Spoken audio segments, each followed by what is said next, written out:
Hi, welcome to the Film Prospector, a channel where I look at films I've never heard of to see how much gold I can find.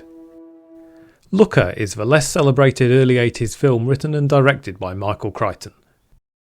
Perhaps Albert Finney and James Coburn don't hold quite the same kitsch factor as Tom Selleck, Gene Simmons and Robot Spiders. But there's still a lot to love about 1981's Looker. It's very much in the genre of the late 70s, early 80s industrial, media and political conspiracy thrillers like The China Syndrome or Blowout. But there's also some sexy goofiness to it all which constantly reminded me of They Live. Albert Finney is Dr. Larry Roberts, a plastic surgeon to the stars of Los Angeles. Got anything big this morning? Facelift, sebaceous cyst, blue nevus. What about Senator Harrison? Tight eyes won't make him president. When a couple of his clients turn up dead, the police start asking questions. Well, there's not much I can tell you. They were attractive girls. They worked in commercials. They wanted specific cosmetic changes. They both brought in lists down to the millimeter. Well, and I performed the surgery. A list, isn't that unusual? Yes, it is.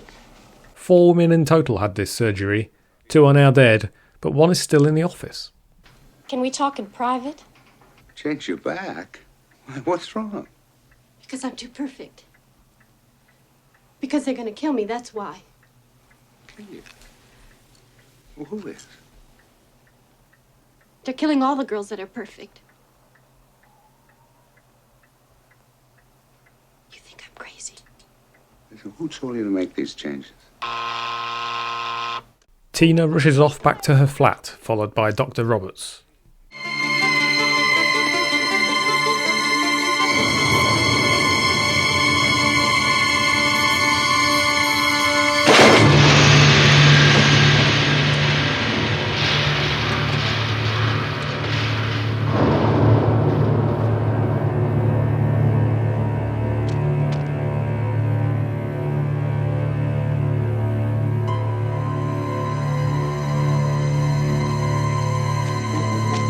Too late here, he goes off to meet the final woman still alive who had this specific surgery. Cindy Fairmont, played by Susan Day. Dr. Roberts, what are you doing here? I'm a friend of Steve's. I fixed his hand once. So you just dropped by, huh? Well, actually, I wondered if you were free for dinner tonight. Is his motive to protect Cindy? To find out the truth for himself? To get the police off his back who suspect he may be involved? Or maybe there's something more sinister? Well, we could knock the sinister one off the list, as early on we meet James Coburn as John Reston, a billionaire who dangles the carrot of funding for Dr. Roberts' burns unit. So you're looking for $7 million to build it. Well, under appropriate auspices, Reston Industries would be willing to fund $4 million.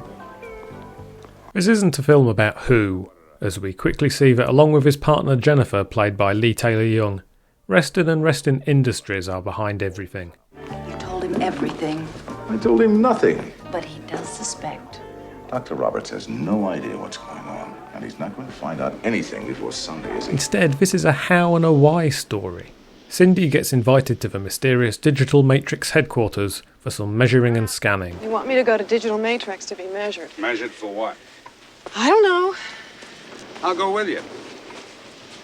Why? Well, why not? You're falling for me, but you're shy, right? That's it. Happens all the time. Dr. Roberts tags along and is shown the research they're doing. Doesn't seem like anything happened. Now we'll see what you were looking at. The spot shows your point of visual fixation. You were looking at the body of the model and not at the product. I like to bathe in soup. Evidently, but that's exactly what we don't want. At $1 million a minute, we want you to be looking at what we're selling. Now here the computer is taking into account your specific responses and making you look at the product. It's very precise, down to the millimeter. Down to the millimeter. That's why you wanted plastic surgery. Yes. He's also shown the scanning room, which has some eerily prescient technology. We can now make commercials entirely by computer, with no live actors at all, once the model is made. Computers animate the images, dress them, provide voices. Really? The technology is the why. At Digital Matrix they're making perfect women and scanning them into the computer so they don't need them anymore. Exactly why they need to kill them is unclear, possibly to ensure their silence. Hi, I'm Cindy. I'm the perfect female type, 18 to 25. I'm here to sell for you. Or maybe just to save money. And I get paid $200,000 a year?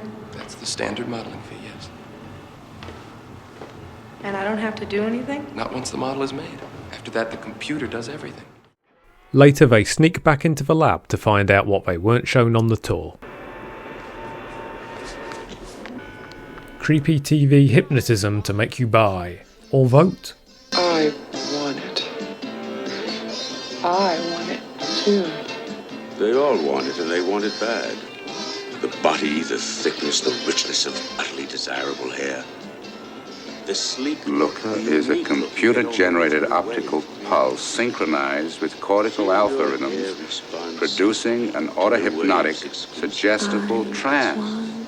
Work new wave in deep, and feel your hair come alive. And here we have the how. A light gun we've already been shown a few times during the killings. This puts people into a hypnotic trance, which can make them lose time and renders the shooter invisible. And it gives them the opportunity to make fights look both futuristic and stupid. Tell me, Mary, what is that? Ravish. Ravish? Ravish perfume. Hair.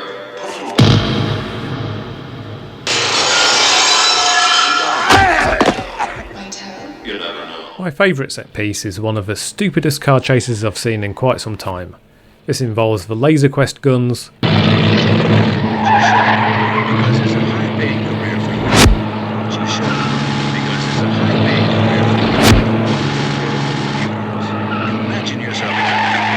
nuns,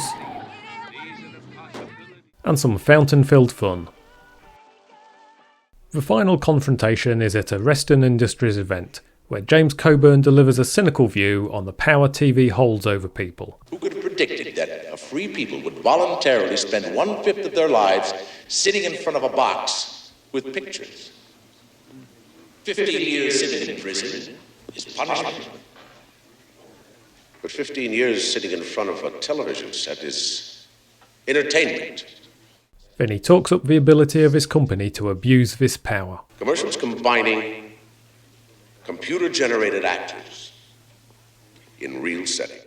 I wonder if Crichton's view of TV had softened somewhat over a decade later when his ER became such a massive hit. Or maybe by then he'd turned from a Dr. Roberts into a John Reston. Well, that sounds rather sinister, doesn't it, Jennifer? The final showdown has strong Crichton Westworld Jurassic Park vibes, as everyone sneaks around the backlot of a TV studio, occasionally turning up in live adverts by mistake and ruining Reston's technology sales pitch. No. What's the matter, honey? Oh, these pressures. I can't sleep. I'm all upset. Don't worry, darling. I have just the thing for a sleepless night. New gentle action smears. But I've tried medicines before. Nothing helps. Although I do like a lot of these comedy moments, I don't think they do the film as a whole any favours. The score throughout, but here especially, is tension-filled early 80s synths, which I love, but it's undercut here by those jokes. I'm giving Looker 6.5 out of 10 grams of gold. You'll find plenty of bits and pieces here either borrowed from or inspiration to other conspiracy thrillers. It didn't used to be like this computer's telling us what to do. I know, come on, Cindy. You can do it, right? I love the aesthetic of the early 80s just breaking away from the 70s, and there's plenty of beautiful people, great fashion and a really good soundtrack.